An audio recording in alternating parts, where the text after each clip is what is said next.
If you run a marketing agency, an SMMA, or even a coaching business, you probably have the struggle that most people have, which is not booking enough appointments. But there is a way in which you can actually book less appointments but make more money. In the next 10 minutes, I'm going to show you this snippet. This is a snippet from a coaching call with a student of mine, Dylan. And he came to me and he thought he had an issue with booking meetings. He wasn't booking enough meetings. He wanted help, wanted to figure out what could he do to book more meetings. After having a quick chat with him, we realized that a big problem was actually not how many meetings he was booking. Of course, everybody could do with more meetings, but a big problem was his close rate. You see, he closed 1 out of 20 calls that he had. That's a 5% close rate. Dylan runs a social media marketing agency, and from my agency, which served over 355 clients, and the thousands of clients that my students have worked with, I know an industry standard close rate should be around 30%. So essentially, if we could figure out how we could take Dylan's close rate from 1 out of 20 or 5% to roughly 7 out of 20 or 30%, then he would make way more money even if he doesn't book any more meetings. So let's roll the training and hopefully you get some takeaways so that you know how you can improve your close rate, do better follow-ups, and close more deals on your calls. Okay, so just to recap, if anybody is checking out the recording, just take a screenshot of this here. We've just walked through free call, what you can do to essentially improve your close rate. So we've just done a bit of a deep dive with Dylan. He's closed 1 out of 19 calls, which is 5%. And we walked through how, look, it is possible to get to 30%. Of course, you could do higher. And so we've looked at what can we do before the call to make sure that you get it closer to this 1 out of every 3 that you close. Really quick 2-minute recap.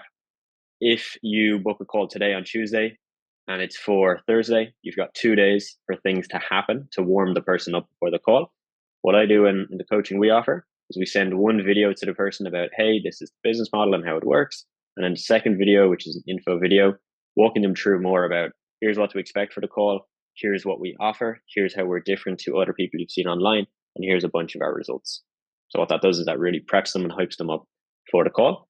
So then we looked that up here. If you have agency done for you, it's a little bit different. But some of the things you can send across would be portfolio, case study results, a valuable asset such as tips that you have for Instagram that you think would help them, or info video. What we looked at was pick 2 max. Ideally, I would go with an info video and portfolio or results. You can kind of swap these out. Info video, what would you want to have in here? Basically hype them up for the call, boost up the benefits of what they're going to get from the call, that they're going to learn X, they're going to learn Y and Z. You're going to help them go from where they're at to where they want to be and to smash social media. But also, you want to preempt that this is not just me giving you value for free, but I'm going to try and figure out if there's gaps in your business I can help with. Hence, that's where you're on the call. So now we're going to look at post-call, what we can do, okay? All right, so Dylan, again, recapping on that, you mentioned that yours is mainly end the call, send over quotes. If you have any questions, let me know, la-di-da. All righty. So the first thing, I think we should really dive into is, do we send a quotation after call or is it best to do it on call? I would recommend that you start doing it on the call. So the first thing you got to look at is, okay, well then what do I need to build out a quotation? So you can have preset packages. It's probably the easiest way for you to do this. Build out a set of preset packages. Or really the second way is to use, and you might have seen we have a template for this, a pricing calculator. So essentially if you offer, let's say you offer content creation, you can have the calculator where it basically shows you input how much you pay for your contractors, profit margin you want to get, and then quantity. So if you've decided with the prospect 10 pieces per month makes sense, great. You can actually pull up the calculator with them. Obviously don't show them the profit margin part. You show them just the part of the quantity and show them, look, this is what I charge per piece of content.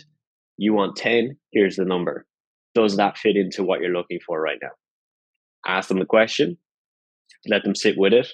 If they give you the, hey, I need to think about it, send it over to me in an email. Tell them you can do that, but explain how you have them now on a call. And normally for them to make the decision, they're just going to need to speak with you more about it as to figure out, is this really truly for them? Is it going to help them? So just encourage them to share any questions or doubts that they have, because you've got 5 minutes or 10 minutes left on the call, which is perfect time to walk through things with them. So Dylan, that's first thing is let's start doing this, walk them through on the call, build it out with them, because you're going to basically buy yourself the opportunity to objection handle to negotiate, to figure out if it's a problem with the price, or do they just not trust you or think that you're the best fit right now. And that, get them to be honest. Tell them, look, it doesn't matter if you don't want to work with me. My goal here is just to figure out how you can get the best results with your business. If that's with me or with somebody else. So that's the first thing to look at for sure. Dylan, with the prospects you've had, so when you do that, when you send quotation and you say, hey, let me know if you have any questions, do most of them get back to you? Or is it a lot of times where they might just leave you on red? No, a lot of times they just leave me on red. So Mm-hmm. there was a call with an event planner. Okay, yeah, actually, there was 3 calls in the last like few weeks, and Mm-hmm. I had a call with her, and on the call, she was like really interested, and Mm-hmm. said, "Oh yeah, just send me the quote over, and I'll get back to you." Mm-hmm. And it was in the middle of like tax week in the Mm-hmm. US, so she said she needed to do all that, and then she'd get back to me. And I've Mm-hmm. sent her about 6 like follow-up messages, and she just keeps leaving me on scene. So Yeah. I don't think I'm closing that one. Maybe not, man. Maybe not. We always want to keep hope. It is possible for sure. But I think this is a great time to realize, this whole thing of send me the quote, that line. 9 times out of 10, this is I don't want the service. I hate to break it to you guys. 9 times out of 10, it's I'm not going to buy your stuff. 1 time out of 10, it is. They're being genuine. They literally have to like check numbers or do something. Most times, it is the get out of jail free card. It is the I don't want to tell you no because it's awkward, and I really appreciate the time you've given me, but I don't want what you're offering. I don't see the value. I don't trust you. It's not for me. Send me the quote. I know because I've done this in the past. I've been on calls where I've said, yeah, great, send me the stuff. And I've not ever signed up with the person. So I can say from experience, when I've done it, I know exactly that's what I've thought. So we can't change, human psychology. People are going to do this. Okay. So it's just the way people are. What can we do is when they say, send me the quote, why don't we say something like, yeah, John, not a problem. Would it be best to send that in email, or like what's the best way for you to get the information you need? Yeah, pop me an email. Pop me an email. That'd be great. Great. And is there other information you need to make the decision? Like, is it just the pricing that we're looking at in the quote, or is there anything else? No, mate, it's just the price. I just need to check the numbers, speak to the accountant, see if it makes sense. Yeah, no, John, makes sense, makes sense. And I guess just off the top of your head, because I know we have 5 minutes left on the call, John, like, if you speak to your accountant and he says, look, it's too expensive, I guess what kind of direction will you go in then? Like, will you just continue with the social media yourself? Or will you look at maybe somebody else that might be, let's say, cheaper? No, mate, no. I think he'll say, yeah, like, I don't think it's going to be that issue. I just have to check it with him. Okay, yeah, fair. So, like you're saying, John, it's mainly that it's just, logistics. He needs to tick off and sign off on it. Just curious, because I know with my accountant, sometimes he's picky, but like if you were to go ahead with this, like if this is what you want to do, and then you did it, like would there be repercussions? Would your accountant, not be able to write off the expense or something like that? Or kind of what would happen there? No, not at all, mate. No, I could do it. It's just I really need to check the numbers. And so what I'm trying to do there with John is I'm trying to get to the root of the problem, because let me check the numbers. Like that can mean 100 things. Is that do you need to pull up your bank account like now and check if you have the money for it? Is that does your accountant need to sign off on this? Is this you want to scope out and find somebody cheaper? Like what actually is the issue? And as you're doing this process of objection handling, it's really awkward the first time you do it. Really awkward because you'll feel like you're annoying them, right? But when you really realize that you are actually trying to serve them here, and this goes back to what we previously looked at, if you believe that your stuff will actually help them, like you'll actually benefit them, then it's your duty, it's your job to figure out what's the real problem. Because they just might be a little bit scared of investing in themselves. And that's fine. We all are sometimes. So if you can be the one that helps them get over that, great. Or what if we realize that, look, it's nothing to do with the pricing. The pricing is fine. It's just they don't know if you're the right fit. Well, again, let's speak about that. Let's figure out like what would make them feel like you are the best fit. Is it seeing more of a portfolio? Is it seeing maybe having a second call where you could show them like a sample content calendar? Like, what's the thing that would help them feel 100% confident? So don't be Okay. afraid to ask that question as well, right? Like, just straight up, John, totally get it. And, again, I don't want to, pressure you into any decision. I want this to be your decision. But I guess, John, like, apart from the pricing, is there anything else that would kind of hold you back from working with us on this? And ask and see what happens.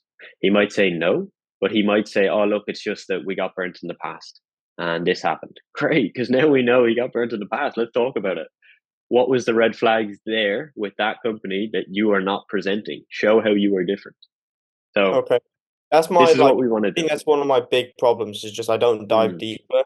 Because, like, when somebody says, just messages me back and says, "Oh, we're not interested," instead of me saying like, "Oh, well, why aren't you interested? Is it pricing related or cost related, or do mm, you have a social media manager or marketer?"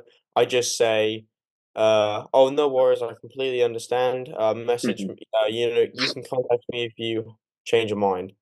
But then they're never going to contact me. For It's sure. just me being lazy in a sense. Yeah, it's scary though, right, Dylan? Like it's awkward Oh, and a bit scary to ask those yeah, questions. Yeah. yeah.